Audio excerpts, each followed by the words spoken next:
Uma das coisas que eu quero hoje falar, para mim, é uma das palavras mais interessantes de Jesus, que é o princípio do seu ministério. Realmente é o discurso inaugural, o pontapé de saída, o manifesto de Jesus, o manifesto político e religioso de Jesus. Ou seja, não é o orçamento de Estado, que está agora a ser discutido, mas é o plano de atividades e o que Jesus vai fazer. E em Lucas capítulo 4, vamos ler um pouco do texto bíblico sobre isso. Mas neste discurso inaugural que Jesus tem, ele basicamente apresenta o que é que ele vai fazer. E quando ele apresenta o que ele vai fazer, o que ele está basicamente a dizer também é o que ele espera que tu e nós como igreja façamos. Por isso foi a minha intenção ao trazer esta mensagem para nós, Lucas capítulo 4, 16 a 22, foi a minha intenção ao trazer isto para nós, repensarmos o nosso propósito como igreja. Ou seja, porque é que nós estamos aqui? Verdadeiramente, o que é que Jesus quer que nós, como comunidade de fé, façamos e o que Deus quer que tu, como pessoa, discípulo de Jesus, também faças na tua vida. Não é? Nesta altura, Jesus falou numa sinagoga e aquele discurso deixou muita gente atribulada. Na sinagoga judaica era o lugar onde os judeus se reuniam para cultuar a Deus. As sinagogas começaram numa altura histórica de Israel, na Babilónia, quando eles estavam na Babilónia, por terem sido expulsos e tiveram 70 anos no cativeiro. O que aconteceu basicamente foi que quando eles voltaram, estavam no cativeiro, eles criaram, o templo foi destruído e criaram pequenas igrejas onde se juntavam, chamadas as sinagogas. As sinagogas eram por isso lugar onde se lia a Bíblia, digamos, igrejas locais. O templo era um templo que havia em Jerusalém, aquelas eram como se fossem igrejas locais. Como a que existe aqui no Porto, esta é a sinagoga do Porto. Um lugar também de juntar judeus. E quando há 10 judeus, homens, desculpem, as senhoras, quando há 10 homens, então uma sinagoga pode abrir as suas portas. E assim começar. E era costume de Jesus também ir à sinagoga. De uma forma, nos sábados ir à sinagoga. E foi num desses tempos em que ele ia, e ele aprendeu isto com o seu pai, José e Maria, mas foi nesse tempo também, mais à frente, que ele foi à sinagoga e saiu este discurso que nós hoje vamos ler. Diz assim o versículo 16: indo para Nazaré, onde foi criado, entrou num sábado na sinagoga, segundo o seu costume, e levantou-se para ler. Então lhe deram um livro do profeta Isaías, e abrindo o livro, achou o lugar onde estava escrito: o Espírito do Senhor está sobre mim, pelo que ele me ungiu para evangelizar os pobres, proclamar libertação aos cativos, restaurar vista aos cegos e pôr em liberdade os oprimidos, e apregoar o ano aceitável do Senhor. E tendo fechado o livro, o devolveu ao assistente e sentou-se, e todos na sinagoga estavam fitos nele. E então passou Jesus a dizer-lhe: hoje se cumpriu a escritura que acabais de ouvir. E todos se maravilhavam do testemunho, e todos lhe davam testemunho e se maravilhavam das palavras de graça que saíam dos seus lábios e perguntavam: não é este o filho de José? Certamente me direis, sem dúvida citar-me-eis o provérbio: médico, cura-te a ti mesmo. Tudo o que ouvimos ter-se dado em Cafarnaum, faz-o aqui também. E Jesus disse: de facto vos afirmo que nenhum profeta é bem recebido na sua terra. E mais à frente, o versículo 28. E todos na sinagoga, ouvindo estas coisas, se encheram de ira. E levantando-se, o expulsaram da cidade e levaram-no ao cimo do monte sobre o qual estava edificado, para de lá o precipitarem para baixo. E Jesus, porém, passando por entre eles, retirou-se. Este é um episódio interessante, porque eu acho que aqui Jesus basicamente dá, digamos, a morte do seu ministério, o que é que ele ia fazer, o seu programa de governo. Ou seja, como é que o seu reino se ia efetuar. Eu acho que também para ti e para mim deve ser uma indicação do que Deus espera de ti e de mim como cristão e de nós como comunidade de fé. Eu acho que às vezes nós queremos fazer um pouco acho que temos a nossa visão do que devemos fazer, mas aqui Jesus fala o que Ele ia fazer e o que Ele espera que nós façamos. E a primeira coisa que nós percebemos é verdadeiramente o poder que estava ali. O poder que estava sobre Ele. Diz que o versículo 18 diz: o Espírito do Senhor está sobre mim, pelo que me ungiu. Para Lucas, a ação de Jesus era indispensável estar ligada com o Espírito de Jesus. O Espírito Santo está sobre mim e Ele me ungiu. É o Espírito Santo que qualifica Jesus para o ministério com dons sem medida. Diferentemente de nós, que nos dá dons, mas João capítulo 4 fala que Jesus tinha dons sem medida. Tal como também o comissiona, ou seja, o envia. É o poder deste Espírito Santo que estava sobre Jesus. E tantas vezes nós vamos esquecendo isto. Queremos viver uma vida cristã sem este poder. Não é? As palavras de Jesus, quando Ele diz: sem mim nada podeis fazer, tantas vezes ficam esquecidas por nós. Mas vamos pensar nelas. Vamos tentar desempacotar isto. Sem mim nada podemos fazer. Nada podeis fazer. Podemos nos reunir na igreja sem Jesus? Sim. Podemos. Podemos chegar aqui sem Jesus ou não? Não é a mesma coisa, mas podemos chegar aqui, não? Podemos cantar sem Jesus ou não? Ou precisamos ter Jesus para cantar? Podemos pregar sem Jesus ou não? Ou seja, há muitas coisas que nós podemos e que eu atrevo-me a dizer fazemos sem Jesus. Porque eu acho que o que Jesus estava aqui a querer falar é que tu intencionalmente e eu temos que buscar. Temos que esperar. Temos que viver de tal forma que Ele esteja connosco. A suficiência de Cristo só se manifesta quando nós reconhecemos a nossa dependência dEle. Porque senão nós fazemos as coisas. Não é? Nós somos seres independentes. Ou não? Será que sou? Eu sou muito independente, gente. Eu tenho uma tendência para meter isto em modo de autonomia e lá é para a frente. Não é? E tantas vezes eu tenho que parar e ver onde está Jesus. E perguntar: onde está Jesus? Porque sem Ele nada de valor eterno eu posso fazer. Eu posso cantar, posso vir à igreja, eu posso fazer religião. Mas nada de valor eterno eu posso fazer. Na vida de outros até. Na vida até dos meus filhos eu posso fazer de valor eterno. Então, é importante relembrarmos as palavras de Jesus quando Ele diz: recebereis poder ao descer sobre vós o Espírito Santo.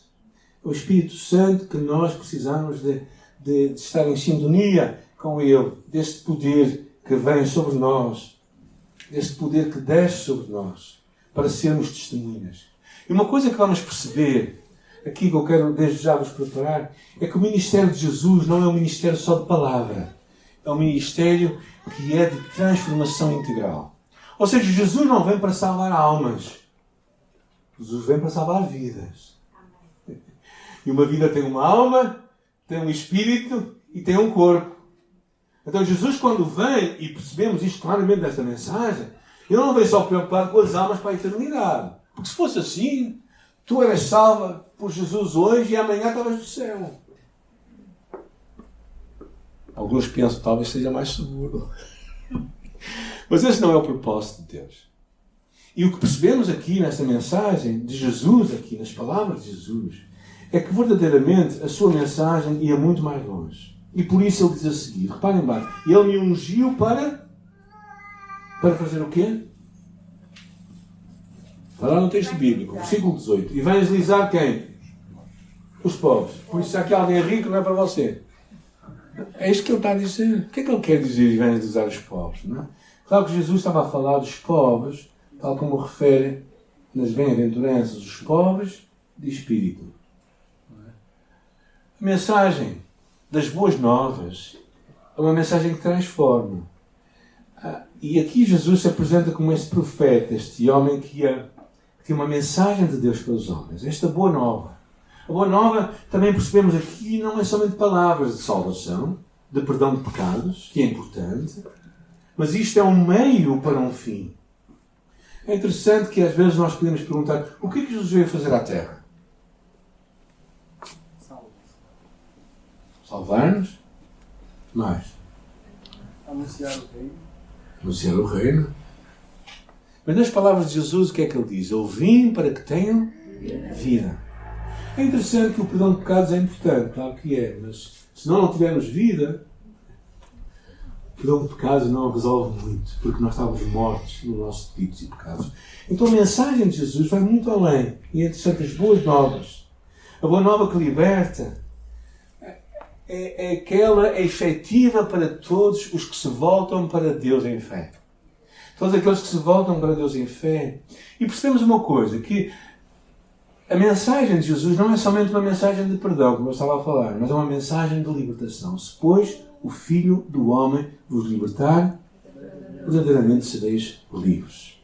Ou seja, o Evangelho que era trazido para os pobres de espírito, são aqueles que buscam a Deus. É interessante que o Dietrich Bonhoeffer fala no seu livro de Discipulado acerca dos pobres. Ele diz assim, e eles, falando dos pobres de espírito, não têm absolutamente nada. Não têm nenhuma segurança, nenhuma propriedade chamam propriamente sua. Nenhum pedaço de terra podem proclamar como a sua pátria. Também nenhuma força espiritual, nenhuma experiência, nenhum conhecimento que pudessem invocá-lo para consolá-los. Por causa de Cristo, os pobres perderam tudo. E quando seguem Jesus, perdem-se a si mesmos. Eu achei isto muito interessante. Porque, na verdade, Jesus diz, aquele que não morrer, não pode viver. Aquele que não morrer para si mesmo, aquele que não negar-se a si mesmo, não pode ser meu discípulo. Então Jesus começa aqui a mostrar como é que este Evangelho vai acontecer. Primeira coisa que nós percebemos aqui, também libertação dos cativos. Jesus, mais à frente, na sua pregação, ele diz, conhecereis a verdade e a verdade vos libertará. A verdade que é a sua palavra. E depois ele mesmo vai um pouco mais longe quando diz, se pois o Filho do Homem vos libertar, verdadeiramente sereis livres. Então não é só perdão de pecados. É liberdade num cativeiro. E isto é importante nós pensarmos, porque há muitos cristãos que continuam amarrados. Libertação espiritual. Espiritual de perturbações espirituais, de influência, do engano de demónios. De nós nos deixarmos enganar pelo mundo em que nós vivemos. E muitas vezes há muita gente que está crentes, perdoados dos seus pecados, mas estão completamente a viver noutra esfera. Numa esfera como qualquer pessoa do mundo vive. E Jesus quer nos libertar. Também libertar emocionalmente.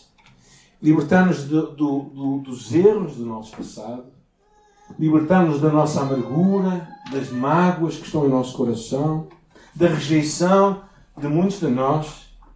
Libertar-nos de influências e de qualquer vício. Há muitos cristãos que, mesmo sendo perdoados por Jesus, continuam a viver escravizados do pecado. E a mensagem de Jesus é muito mais além do que perdão. A mensagem de Jesus é uma mensagem de libertação. E isso compreendemos claramente. E a Igreja serve também para isso. A Igreja precisa de incluir no seu ministério esta vertente, a vertente de libertação. É por isso que nós temos ministérios como celebrar a restauração na nossa Igreja. Por isso é que nós temos o Ministério de Liberdade em Cristo e vários ministérios que ajudam pessoas a reconhecer as mentiras que estão a governar a sua vida para viverem a verdade de Deus. Só a verdade é que liberta. E também nos dar esta esperança. Cristo veio para nos libertar. E a questão é, gente, é que os vícios às vezes nos dão uma má mensagem que nós nunca mais vamos seguir. Satanás é perito em nos convidar, diz assim, se tu experimentares, tu vais gostar. E depois de nós experimentarmos, ele vai dizer, tu não prestas para nada. É assim que Satanás trabalha. E depois nós ficamos escravizados daquilo. E quando ficamos escravizados, criamos mentiras na nossa mente, dizendo: eu nunca mais vou ter melhores, eu nunca mais vou sair disto. E essa mentira nos torna escravos. Acordamos no dia seguinte com o mesmo pensamento de sempre. Por isso é que Cristo nos quer libertar de todos os nossos vícios. Um homem chamado George Patterson, ele diz: torna-me um cativo teu ao Senhor, e então serei livre. Quando nós conhecemos Jesus, nós podemos ser livres. Todo o ser humano tem um Deus. Até os ateus têm um Deus.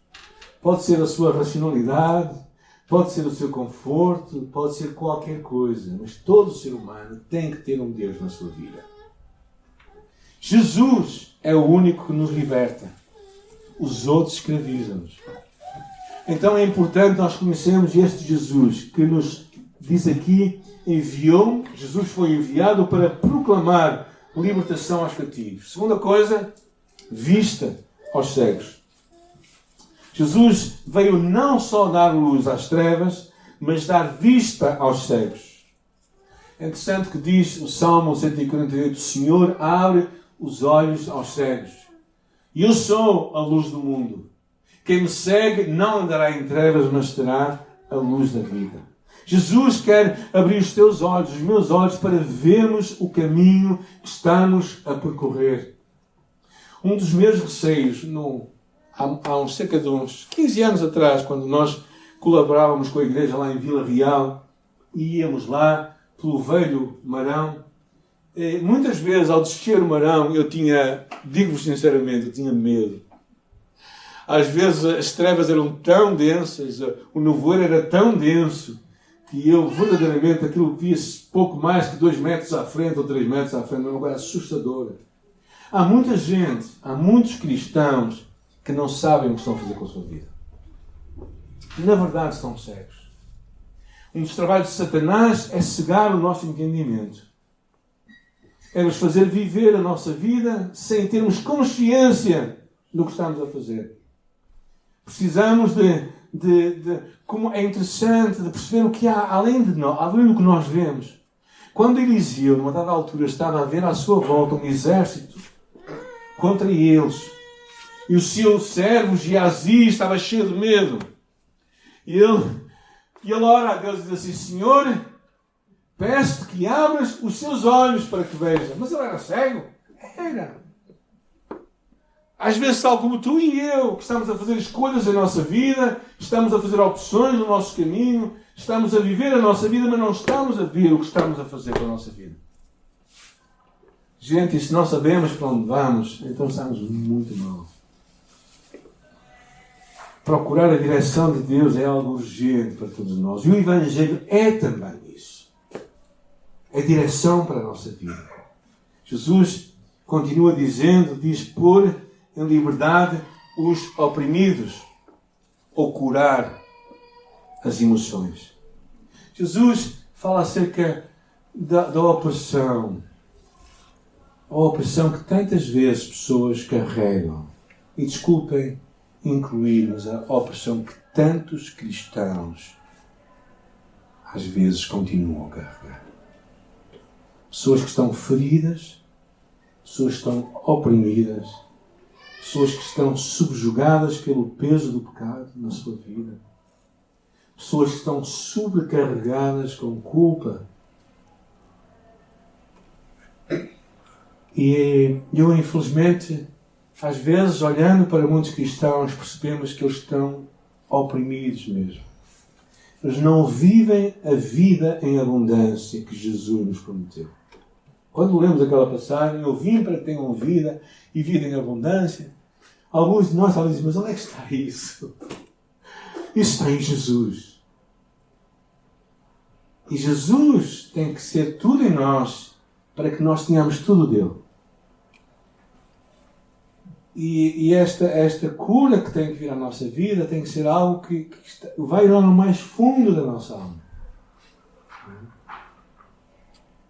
Nós às vezes enganamos e tornamos o Evangelho simplesmente algo aqui. Mas há um caminho longo daqui até aqui. Daqui até aqui. Talvez o caminho mais longo. Não é? Eu ontem partilhava com alguém que está a passar dificuldades na sua vida. E eu compartilhava com ela a mensagem da semana passada em uma frase, dizendo que quando eu ia para o Porto com a minha mãe, e ela me levava com ela, e eu era pequeno, eu não tinha medo para onde ela me ia levar. Eu sabia que ela não se ia perder na cidade.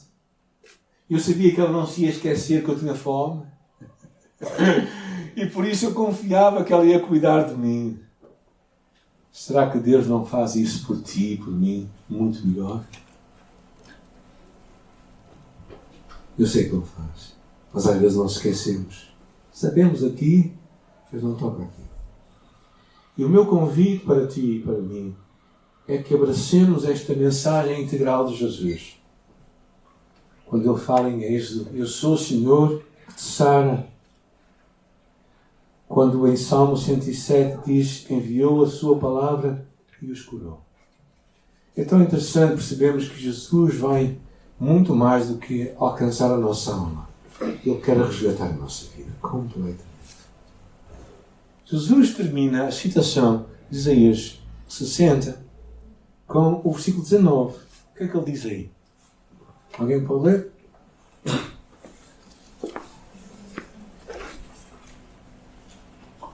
E apregoar o ano aceitável do Senhor.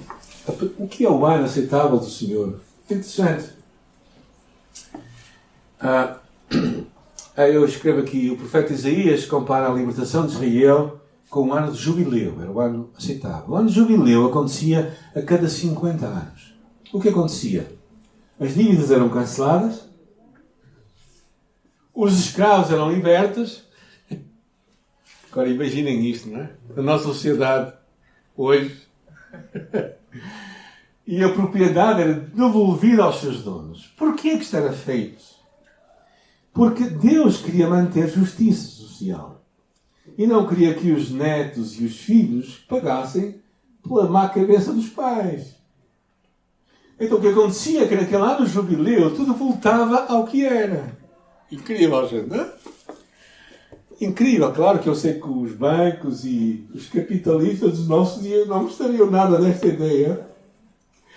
Mas seria uma forma de procurar promover justiça social. E quando fala o ano aceitável de Deus, significa que era a altura em que Cristo não somente proclama a liberdade aos cativos, mas também paga as dívidas.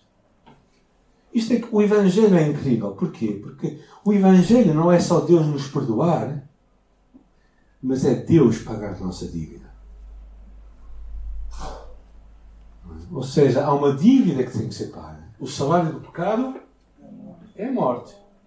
Então, alguém justo tem de morrer no lugar do pecador. Por isso é que o sacrifício do animal, quando os sacrifícios eram feitos, eu acho sim, eu vou-vos ser muito honesto, eu gostaria de ver isto. Coitadinhos animais, não é?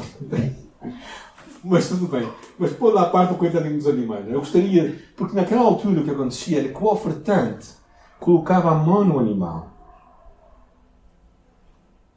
e o sacerdote matava o animal. E sabes o que significa tu colocares a mão num animal e ele ser morto à tua frente? Sabes o que é que tu sentes? É que este animal morreu por causa de mim. Jesus morreu por causa de ti. Morreu por causa de mim. Deus não simplesmente apaga a dívida. Ele paga a dívida. E o Evangelho é tão incrível porque é isto que nos permite hoje ter esta mensagem de libertação. Porque não é simplesmente uma coisa de ânimo leve. É uma coisa que tem um preço a pagar. Era como se o teu filho fizesse a pior asneira. Não é? E fosse parar à prisão. E para ele sair de lá, tu tinhas de pagar pela asneira que ele fez. Não é? E tu pagavas. Pagavas ou não? Agora para os pais só. Pagavas ou não? Sim. Sim. Alguns dizem que sim. Outros estão a pensar no assunto. Porquê é que tu pagavas? Porque é teu filho. Agora, se alguém amigo do teu filho, fizesse uma asneira e fosse parar à prisão, tu pagavas a dívida dele? Falava com o pai dele. Não pagavas, não é? Pois Cristo morreu por nós quando nós éramos ainda pecadores. Isto é que dá um evangelho tão excelente. O ano aceitável do Senhor. Era um momento em que percebemos que nele e por ele, por causa de Jesus, todo o homem pode voltar a um relacionamento pessoal e íntimo com Deus. Podemos voltar ao plano original de Deus. Podemos voltar, de certa forma, ao Jardim do Éden, onde podemos estar perante Deus sem grandes complicações. Porque Ele nos aceita tal qual nós somos. E todo o homem é convidado a chegar a Ele. Os pobres de espírito. Todo o homem pode chegar a Ele. E chegar não numa época futura, mas agora mesmo. Hoje podemos sair do cativeiro do pecado. Quando Jesus fala isto, nós percebemos uma coisa. A mensagem de Jesus é muito mais que palavras. É um poder que muda a nossa vida, a nossa forma de pensar, a nossa forma de viver. E se nós, como cristãos, continuamos a viver a vida que antes vivíamos, então realmente não conhecemos o Evangelho de Deus. Porque o Evangelho vai muito além do perdão dos nossos pecados. O Evangelho vai em nós vivemos vidas transformadas, como Jesus quer que nós vivamos. Como é que vocês responderiam a uma mensagem dessas? É interessante melhor responder. Uns maravilhavam-se, certo? Versículo 22. Outros, versículo 28. Encheu de ira. Ficaram cheios de ira e procuravam levar-no para um cimo da cidade e de lá queriam atirá-lo para baixo, para o matar. Eu gostaria de vos encorajar nesta manhã em várias coisas, mas de uma forma diferente. Primeiro grande desafio é tu e eu vivermos e sermos mobilizados e motivados pelo poder do Espírito Santo a cada dia da nossa vida. A palavra que aparece lá em Efésios capítulo 5, 18, enchei-vos do Espírito, está no imperativo contínuo, que significa enchei-vos continuamente do Espírito. Ou seja, uma experiência continuada. É como a fome. Não é? Vocês vão a um casamento e comem que se afartam. Não é? E no dia seguinte têm fome outra vez. Há pessoas que nem é preciso esperar pelo dia seguinte. Não é? Se for como eu, está sempre a comer. Ou seja, o que estão aqui a falar é que tu e eu devíamos pensar e desejar vivermos vidas cheios, motivados, dirigidos pelo Espírito Santo. Não é parar na nossa vida e perguntar-nos, será que o Espírito Santo está a dirigir a minha vida nesta hora? Será que eu estou a fazer o que Ele quer? Será que é Ele que me está a mobilizar? Segunda coisa, percebemos uma coisa. Assim como tu me enviaste ao mundo, eu também vos envio. Jesus te envia a ti e a mim ao mundo que está a sofrer, ao mundo que está oprimido, ao mundo que está sem boas novas. E tu e eu somos e levamos a boa nova de Jesus. Boa nova que traz libertação para as pessoas. Mas isto também tem que acontecer primeiro connosco, contigo e comigo. Nós temos que ser pessoas libertas para podermos libertar os outros. A mensagem tem que fazer sentido para nós. Nós temos que ser pessoas verdadeiramente livres para podermos acreditar que a mensagem que nos libertou vai libertar os outros à nossa volta. E finalmente, quero-vos deixar com o versículo do ano. Não é? Sejam pessoas retas e dignas, filhos de Deus irrepreensíveis, no meio de pessoas corrompidas e perversas. Devem brilhar como estrelas no céu. Gente, este é o tempo de tu e eu nos levantarmos para brilharmos como estrelas no céu. Lembrando as palavras que Mardoqueu disse a Esther, quando ela estava a questionar se deveria interceder pelo povo judeu junto do rei Assuero. Lhe dizem a ela, lhe diz o seu primo, o seu tio, conforme as leituras, Será que não é para um tempo destes que Deus te levantou? Irmãos, estamos a viver um tempo difícil, mas é para este tempo que Deus nos levanta. Para levarmos uma mensagem de esperança e de libertação às pessoas. Para levarmos, porque nós somos estrelas no céu de trevas. E por isso é que nós celebramos os 25 anos de igreja. Porque Jesus agiu em nossa vida, em nosso coração. Ele trabalhou em nós para que através de nós outros pudessem ser alcançados pelo poder do Evangelho. E eu acredito que Deus tem muito mais para fazer em nós e por nós do que já fez. Por isso, como diz aquela musiquinha lá do Brasil, não é? O melhor de Deus ainda está por vir. Não é? Eu acredito verdadeiramente nisso. Acredito que sempre que Deus traz coisas novas e coisas diferentes para nós vivemos como discípulos de Jesus e como igreja de Deus. Mas não podemos ficar...